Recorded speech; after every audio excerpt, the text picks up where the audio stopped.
रहीम अस्सलाम वालेकुम dear students, उम्मीद है आप सब खैरियत से होंगे। जैसा कि हमने पिछली वीडियो में एक्सरसाइज 7.1 के पहले 6 क्वेश्चंस कर लिए थे, तो हम आज की इस वीडियो में क्वेश्चन नंबर 7 से लेकर क्वेश्चन नंबर 12 तक सॉल्व करेंगे। चलिए स्टार्ट करते हैं क्वेश्चन नंबर 7 से। If A B and C are respectively the points 2, -4, 4, 0 and 1, 6, use vector method to find the coordinates of the point D. If A B C D is a parallelogram, ये हमारे पास figure दी गई है। A B C और D ये एक parallelogram है। हमें इसमें से A का पता है, B का पता है और C का पता है। हमने D के कोऑर्डिनेट्स फाइंड करने हैं और वो भी वेक्टर मेथड से। वेक्टर मेथड से देखते हैं कैसे सॉल्व करते हैं। गिवन हमारे पास क्या है, पॉइंट ए दिए हुए हैं, बी के पॉइंट दिए हुए हैं, सी के भी कोऑर्डिनेट्स जो पॉइंट्स है ये दिए हुए हैं और डी के हमने फाइंड करने हैं, तो हमने इसलिए इनको एक्स और वाई का नाम दे दिया है। कोई भी जब पैरेललोग्राम होती है तो उसमें ए से बी और डी से सी ये आपस में क्या होते हैं, पैरेलल होते हैं। और जो चीज़ें पैरेलल हों वो आपस में इक्वल भी होती हैं। और इसमें जो ये होते हैं बी से सी और ए से डी, ये भी आपस में पैरेलल हैं और ये भी इक्वल हो सकते हैं। तो हम कैसे सॉल्व करेंगे वेक्टर मेथड से कि ए से बी पैरेलल है डी से सी तक। तो हम यहाँ लिखेंगे A B parallel to D C, और अगर मैंने बताया आपको ये पैरेलल हों तो हम इन्हें A B equal to D C लिख सकते हैं। ए बी कैसे फाइंड करते हैं, बी कोऑर्डिनेट्स में से ए के कोऑर्डिनेट माइनस करते हैं, और डी सी कैसे फाइंड करते हैं, सी के कोऑर्डिनेट्स में से डी के कोऑर्डिनेट्स माइनस करते हैं। माइनस करने का तरीका क्या होता है कि इसके x2 में से x1 और y2 में से y1, यहाँ भी x2 में से x1 और y2 में से y1। पॉइंट दिए हुए हमारे पास ए बी सी के, हम वैल्यूज़ पुट करते हैं। ये फार्मूला है इसका, x2 minus x1 comma y2 minus y1। Points हमारे पास दिए हुए हैं, हम इनकी वैल्यूज़ पुट करेंगे। लेफ़्ट साइड पे भी ऐसे करेंगे, राइट साइड पे भी ऐसे करेंगे। ये 4 माइनस 2 आएगा, ये 0 माइनस -4, ये 1 माइनस x और ये 6 माइनस y। इन्हीं में मैंने क्या किए हैं, इनकी वैल्यूज़ पुट कर दी हैं। वैल्यूज़ पुट करेंगे तो हमारे पास आएगा, यहाँ 2 बचेगा, यहाँ 4, यहाँ पे है 1 माइनस x और ये है 6 माइनस y। ये इक्वल का निशान है तो हम 2 को इससे इक्वल कर सकते हैं और 4 को इसके इक्वल लिख सकते हैं। यहाँ लिखेंगे 2 is equal to 1 minus x, 4 is equal to 6 minus y। यहाँ से x इस तरफ आएगा, 2 इस तरफ आएगा और ये y इस तरफ आएगा और ये 4 उस तरफ जाएगा। तो x की वैल्यू 1 माइनस 2 -1, y की वैल्यू 6 माइनस 4 2। तो हमारे पास x की वैल्यू भी आ गई, y की वैल्यू भी आ गई। जैसा कि d पॉइंट के कोऑर्डिनेट्स x और y थे, तो x की वैल्यू पुट कर दो -1 और y की वैल्यू पुट कर दें 2। तो ये कोऑर्डिनेट किसके आ गए, d के, -1 और 2। तो ये है वेक्टर मेथड जिससे हम किसी भी कोऑर्डिनेट्स की वैल्यू फाइंड कर सकते हैं। अगर हमारे पास कोई से 3 कोऑर्डिनेट्स दिए गए हों तो हम वेक्टर मेथड के ज़रिए जो चौथा कोऑर्डिनेट है उसकी वैल्यू फाइंड कर सकते हैं। ये क्वेश्चन नंबर 7 की यूज़ नंबर 1 थी। इसके बाद है यूज़ नंबर 2। इसमें क्या कहते हैं, A D B C is a parallelogram. ये फिर दी गई है, ए दिया गया है, डी दिया गया है, बी दिया गया है और सी दिया गया है। ए की वैल्यू क्वेश्चन में गिवन है, बी की वैल्यू भी क्वेश्चन में गिवन है, सी की वैल्यू भी क्वेश्चन में गिवन है। तो हम क्या करेंगे, यहाँ पे डी फाइंड करेंगे। फिर हम जानते हैं कि ये ए डी इसके पैरेलल है, सी बी के ए सी पैरेलल है डी बी के। जैसे पहले क्वेश्चन में सॉल्व किया, यहाँ भी वैसे करेंगे। A D parallel to C B, जब ए डी पैरेलल है सी बी के तो हम ए डी इक्वल कर सकते हैं सी बी के। यहाँ वैल्यूज़ दी गई हैं ए की बी और बी की बी, जहाँ डी की वैल्यूज़ एक्स और वाई लेंगे। वैल्यूज़ पुट करते जाएंगे आप लोग, तो आपके पास फिर वैसे बनेगा x माइनस 2 ये 3 के इक्वल लेंगे, y प्लस 4 लेंगे -6 के इक्वल। यहाँ से x की वैल्यू फाइंड करेंगे, y की वैल्यू फाइंड करेंगे, और जैसा कि जो कोऑर्डिनेट हैं ये x y d के थे, अननोन थे, तो अब हमारे पास नोन है, x 5 है, y -10 है। तो D X Y is equal to D 5 और -10, ये इसका आंसर है। और ये मेथड कौन सा है फाइंड करने का, वेक्टर मेथड। इसके बाद है question number 8। If B C and D are respectively 4 1, ये बी की वैल्यू, -2 सी 3 सी की वैल्यू, -8 0 डी की value. Use vector method to find the coordinates of the point. Same ये वैसे ही है जैसे क्वेश्चन नंबर 7 था, उसमें भी 3 कोऑर्डिनेट्स दिए हुए थे, चौथा फाइंड करना था। इसमें भी 3 दिए हुए हैं और चौथा फाइंड करना है। हमारे पास बी भी दिया हुआ है, सी भी दिया हुआ है, डी भी दिया हुआ है, हमने फाइंड करना है ए। और यूज़ नंबर 1 क्या है, ए फाइंड करना है। If A B C D is parallelogram, हम ड्रा कर लेंगे पहले parallelogram A B C D. इसमें भी ए बी के पैरेलल है, डी सी के पैरेलल है। ए डी किसके पैरेलल है, बी सी के। ए बी पैरेलल है डी सी के। अगर ए बी पैरेलल है डी सी के तो हम इसे A B equal to D C लिख सकते हैं। सेम वैसे हमारे पास वैल्यूज़ दी गई हैं, वैसे आप पुट करते जाएं। वही फार्मूला x2 माइनस x1 और y2 minus y1। Left side पे भी ऐसे ही करना है और राइट साइड पे भी ऐसे ही करना है। अगर ये पॉइंट दिए गए हों तो इनमें से ये हमेशा x1 होता है, ये y1 होता है, ये x2 होता है, ये y2। सेम यहाँ पे भी ऐसे ही x1 y1 x2 y2। यहाँ से फिर वैसे 4 माइनस एक्स इक्वल करेंगे 6 के, 1 माइनस वाई इक्वल करेंगे 3 के। और यहाँ से x की वैल्यू आएगी, y की वैल्यू आएगी। यहाँ से a अननोन था, a की कोऑर्डिनेट्स x और y थे, तो x और y की वैल्यू हमारे पास फाइंड है -2 और -2। इसके बाद है e फाइंड करना है। If A E B D parallelogram हो, ये हमारे पास अब कौन सी बन रही है पैरेललोग्राम, ए ई बी डी। ए ई पैरेलल है डी बी के, ए डी पैरेलल है ई बी के। अब हमारे पास यहाँ पे क्वेश्चन में ए फाइंड नहीं था, हमने यूज नंबर 1 में ए के कोऑर्डिनेट्स फाइंड कर लिए हैं। तो हमारे पास ए के कोऑर्डिनेट्स कौन से हैं, -2 और -2। और अब हमने ई फाइंड करना है। ई के कोऑर्डिनेट्स हम लिख लेंगे अननोन, जो कि हैं एक्स और वाई। ये फाइंड करने हैं। ए ई पैरेलल है डी बी के, तो हम लिख लेंगे ए ई पैरेलल डी बी। इसमें वही फार्मूला यूज़ करेंगे, x2 माइनस x1 और y2 माइनस y1 का। ये फार्मूला यहाँ यूज़ करेंगे। यूज़ करने के बाद हमारे पास फिर सेम वैसे आएगा, x+2 इक्वल करेंगे 12 के, y+2 इक्वल करेंगे 1 के। यहाँ से x की वैल्यू 10, y की value -1।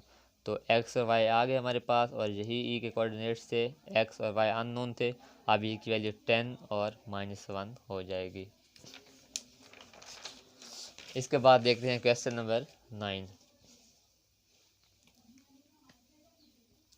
If O is the origin and OP equal है AB के, find the point P when A and B are respectively this and this. Find क्या करना है, OP इक्वल टू AB, ये given है हमारे पास। हमने P के जो कोऑर्डिनेट्स हैं वो फाइंड करने हैं। हमारे पास गिवन और क्या क्या चीज़ है, एक A के कोऑर्डिनेट्स दिए हुए हैं, दूसरा B के दिए हुए हैं।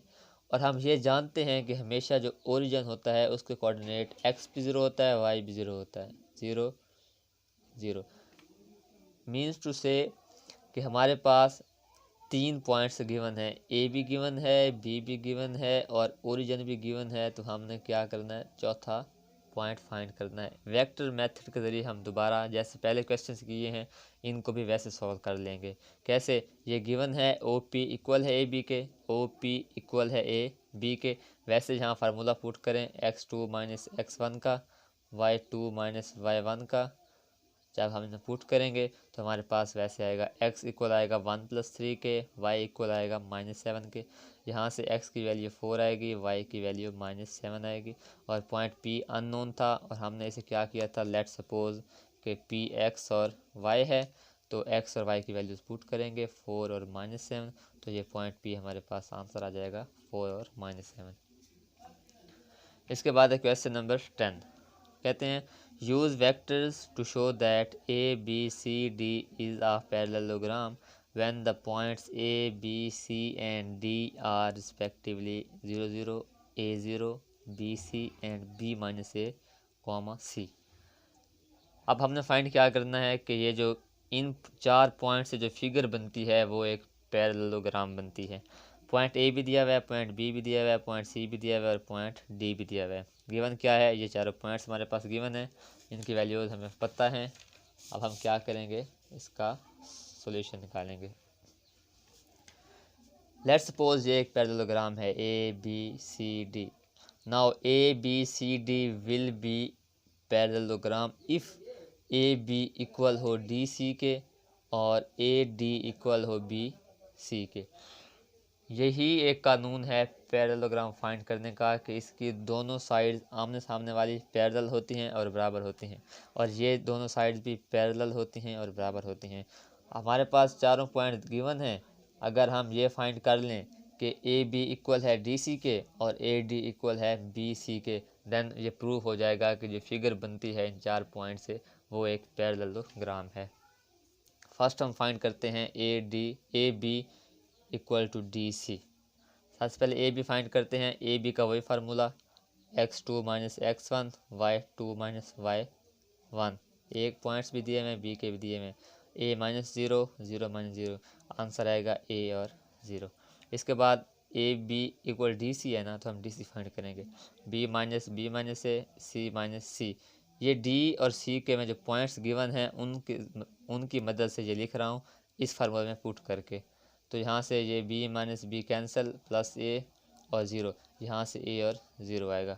सिंपल जब प्रूव हो गया है कि ए बी की वैल्यू भी a0 है, डी सी की वैल्यू भी a और 0 है, तो ये प्रूव हो गया A B equal to D C. ऐसे समझे कि हमारा हाफ क्वेश्चन सॉल्व हो गया है, क्योंकि दो साइडें तो इक्वल आ गई हैं। अब देखते हैं कि ए डी इक्वल आता है बी सी के या नहीं। अब करते हैं A B equal to D C. पहले फाइंड करेंगे A B minus A comma C minus 0, तो आंसर आएगा बी माइनस ए और सी। इसके बाद फाइंड करते हैं बी सी। पहले ए डी फाइंड किया है, ए डी। अब फाइंड करते हैं बी सी। बी और सी का पॉइंट्स गिवन है, तो इस फार्मूले में पुट करके x2 minus x1 y2 minus y1 ये पुट करके हमारे पास आंसर आया है बी माइनस ए और सी। देखें ए डी का आंसर भी वही है, बी सी का आंसर भी वही है, तो ये भी प्रूव हो गया कि ए डी इक्वल है बी सी के। अब देखें इस क्वेश्चन में दो हिस्से थे, दोनों में ये प्रूव हो गया है कि ए बी इक्वल है डी सी के और ए डी इक्वल है बी सी के। Since A B equal to D C and A D equal to B C, so A B C D is a parallelogram. A B C D is a parallelogram. कोई भी 4 points दिए हुए हों और ये साबित करना हो कि वो पैरेललोग्राम है या नहीं, तो आप इस तरीके से फाइंड कर सकते हैं। इसके बाद है क्वेश्चन नंबर 11। वो कहते हैं इफ़ ए बी इक्वल हो सी डी के, find the coordinates of the point A when points B C D are ये एंड ये। हमारे पास अब क्या है, बी भी दिया हुआ है, सी भी दिया हुआ है, डी भी दिया हुआ है, और फाइंड करने हैं कोऑर्डिनेट्स ए के। तो हम कैसे करेंगे, वेक्टर मेथड के ज़रिए, जैसा कि हम पीछे करते आ रहे हैं। बी भी दिया हुआ है, सी भी दिया हुआ है, डी भी दिया हुआ है, एंड ए अननोन है, तो हम इसलिए एक्स और वाई लिख देंगे। और पॉइंट किसके फाइंड करने हैं, ए के फाइंड करने हैं। सेम वैसे करेंगे, ये भी गिवन है हमारे पास, ए बी इक्वल है किसके, सी डी के। तो ए बी वही फार्मूला यूज़ करेंगे, x2 minus x1 y2 minus y1 का। ए के पॉइंट्स भी दिए हुए हैं, बी के भी दिए हुए हैं, सी के भी दिए हुए हैं, डी के भी दिए हुए हैं। ए के कौन से दिए हुए हैं, जस्ट एक्स और वाई दिए हुए हैं, तो हम एक्स और वाई ही पुट करेंगे यहाँ पे। इनको वैल्यूज़ पुट करेंगे तो यहाँ सिंपल बचेगा 1 minus X 2 minus Y equal 6 और 6 के। यहाँ से 1 माइनस एक्स इक्वल करेंगे 6 के, कॉमा 2 माइनस वाई इक्वल करेंगे 6 के। तो यहाँ से x की वैल्यू आएगी -5, यहाँ से y की वैल्यू आएगी -4। तो a अननोन था, x और y, तो x की वैल्यू भी फाइंड है, y की वैल्यू भी फाइंड है, तो a x y की जगह -5 और -4 आप लिख सकते हैं, और यही हमारा क्या है, आंसर है। इसके बाद है find the position vectors of the point of division of the line segments joining the following pair of points in the given ratio. ये देखें, ये एक क्या है, वेक्टर है, इसका एक पॉइंट C है, इसका एक पॉइंट 0 है। वो कहते हैं कि एक पॉइंट P है जो C और D को यहाँ पे क्या करता है, काटता है। किस रेशो में काटता है, पहले जुज़ में बताया गया है कि 4:3 में काटता है। तो हमने इस पॉइंट P का क्या करना है, वेक्टर फाइंड करना है, पोजीशन वेक्टर फाइंड करना है, ठीक है। और हमारे पास इस C का भी पोजीशन वेक्टर गिवन है और इस O का भी पोजीशन वेक्टर गिवन है। सॉरी, ये O नहीं है, ये D है। चूज नंबर 1 क्या कहते हैं इसमें, point C with position vector ये गिवन है, point D with position vector ये गिवन है, ये पोजीशन वेक्टर सी का भी गिवन है, पोजीशन वेक्टर डी का भी गिवन है। हमने फाइंड क्या करना है, पॉइंट पी का वेक्टर पोजीशन वेक्टर फाइंड करना है जो कि सी और डी को प्योर पी रेशो क्यू में डिवाइड कर रहा है। रेशो कौन सी है, 4:3। आप देखते हैं सोल्यूशन की तरफ। गिवन में क्या किया, given that position vector of C equal to, let's suppose कर लेते हैं कि इसको हम ए का नाम देते हैं जो कि इक्वल है 2i - 3j के। इसके बाद पोजीशन वेक्टर ऑफ डी, इसे हम बी का नाम देते हैं, इक्वल है किसके, 3i + 2j के। Let P divide C D into ratio p/q equal to 4:3। P let's suppose करते हैं डिवाइड करता है सी डी को किस रेशो में, p/q इक्वल टू 4:3। तो यार p की वैल्यू कौन सी आएगी, 4, और q की वैल्यू कौन सी आएगी, 3। और जब ऐसे किसी भी वेक्टर को कोई पॉइंट डिवाइड कर रहा हो और इसका पोजीशन वेक्टर फाइंड करना हो तो हम यहाँ पे कौन सा फार्मूला इस्तेमाल करते हैं, रेशो फार्मूला, जो कि मैं आपको पीछे समझा चुका हूँ कि रेशो फार्मूला कैसे यूज़ करते हैं। बाय यूजिंग रेशो फार्मूला, ये है रेशो फार्मूला। आर फाइंड करना है, आर क्या है, ये उस पॉइंट पी का पोजीशन वेक्टर है। फार्मूला क्या है इसका, आर इक्वल टू क्यू, ये जो रेशो है, into position vector A plus ratio P into position vector B over जो रेशो है इनका sum P plus Q.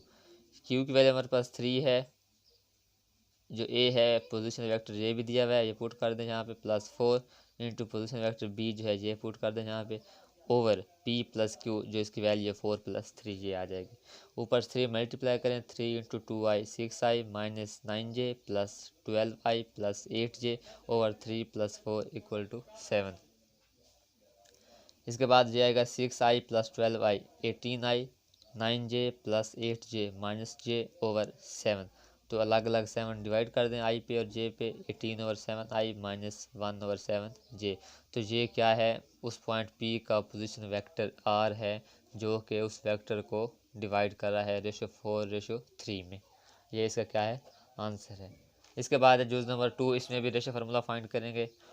Simple, यहाँ पे एक पॉइंट E दिया हुआ है, यहाँ पॉइंट F दिया हुआ है, और एक पॉइंट P है जो EF को काटता है और इसका पोजीशन वेक्टर R है। हम लेट्स सपोज करते हैं E का भी पोजीशन वेक्टर कोई A ले लेते हैं, F का पोजीशन वेक्टर हम B ले लेते हैं, और ये P और Q रेशो है, और P और Q रेशो हमारे पास दी हुई है, वो कौन सी है, 2:5। Given that position vector of E क्या है, वो है A है, लेट्स सपोज कर लेते हैं हम कि A पोजीशन वेक्टर है, इक्वल किसके है, 5j के। और पोजीशन वेक्टर ऑफ F, इसको ले लेते हैं हम B, और ये किसके इक्वल है, ये भी गिवन है 5i + j के। हमने फाइंड करना है कि let P divides EF, EF को डिवाइड करता है ये point P into ratio P/Q equal 2:5। Means two से P की वैल्यू 2, Q की वैल्यू 5। यहाँ पे भी रेशो फार्मूला लगाएंगे हम।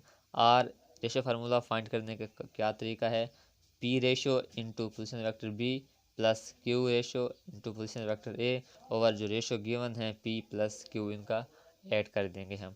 तो P की वैल्यू 2 हमारे पास, B पोजीशन वेक्टर फाइंड है हमारे पास 4i + j प्लस 5 इंटू जो A पोजीशन वेक्टर है वो 5j है, ओवर जो रेशो है इनको आप प्लस कर देंगे।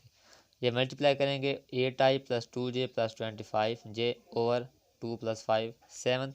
Are position vector is equal to 8i + 27j over 7। 7 को अलग से डिवाइड कर देंगे और 27 पे 7 को अलग डिवाइड कर देंगे, 8/7i + 27 ओवर 7j। ये है जी क्वेश्चन, और इसका आंसर ये क्या है, पॉइंट P का पोजीशन वेक्टर है, रेशो फार्मूले से हमने फाइंड कर लिया है। और ये पॉइंट जो P है ये EF को रेशो PQ में डिवाइड कर रहा था, तो हमने इस पॉइंट P का पोजीशन वेक्टर R फाइंड कर लिया है।